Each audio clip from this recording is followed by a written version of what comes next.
ఈరోజు శ్రీ సత్యసాయి జిల్లా వ్యవసాయ కార్మిక సంఘం ఆధ్వర్యంలో కదిరి పట్టణం సిపిఐలో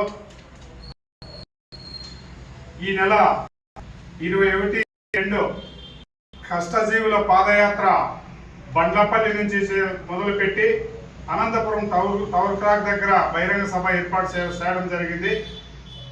ప్రధానంగా సత్యసాయి జిల్లా, అనంతపురం జిల్లా, ఉమ్మడి 2 జిల్లాలు కలిపి పాదయాత్ర పెడుతూ పాదయాత్రలో వ్యవసాయ కార్మిక సంఘానికి కార్మికులకు ఎవరైతే వ్యవసాయ కార్మికులు ఉంటారో వాళ్లకు పలు డిమాండ్లు ప్రభుత్వం దృష్టికి తీసుకుపోయి ప్రజా సమస్యలు పోరాడి కూలీలకు వాళ్ళకి రావాల్సిన ఏమేమి ఉన్నాయి, బెనిఫిట్స్ ఏమున్నాయి పోరాడతామని చెప్పి తెలియజేసుకుంటూ వ్యవసాయ కార్మిక కూలీలకు ఉపాధి పని కల్పనకి ఉపాధి పని 200 పని రోజులు కల్పించాలి. అదేవిధంగా రోజువారీ కూలీ 700 పెంచాలి.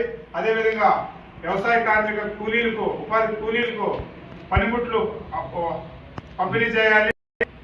మౌలిక సదుపాయాల పైన వ్యవసాయ ఉపాధి పనిచేసేటువంటి పనితో మనము పోస్టర్లు రిలీజ్ చేయడం జరిగింది. ప్రధానంగా 22-23 కార్యక్రమానికి రాష్ట్ర కార్మిక సంఘం రాష్ట్ర గౌరవ అధ్యక్షులు జిల్లి వెంచన గారు, అదేవిధంగా రాష్ట్ర కార్యదర్శి కేశవరెడ్డి గారు, ఆవుల శేఖర కేశవరెడ్డి గారు, కోటేశ్వర గారు, రాష్ట్ర కమిటీ వారంతా వస్తున్నారు. అదేవిధంగా ముఖ్య అతిథులుగా రాష్ట్ర కార్యదర్శి రామకృష్ణ కూడా వస్తున్నారు. రాష్ట్ర కార్యవర్గం కూడా వస్తుంది.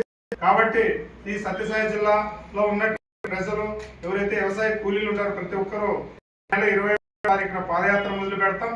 ఈ 22వ తారీఖున అనంతపురం టవర్ క్లాక్ దగ్గర 4 గంటలకు బహిరంగ సభ జరుగుతుంది. ఆ కార్యక్రమానికి వ్యవసాయ కూలీలు, ఉపాధి కూలీలు ప్రతి ఒక్కరు రావాలని చెప్పి తెలియజేసుకుంటూ వ్యవసాయ కార్మిక సంఘం ప్రతి ఒక్కరికి ధన్యవాదాలు తెలుపుకుంటూ సెలవు తీసుకుంటున్నాం.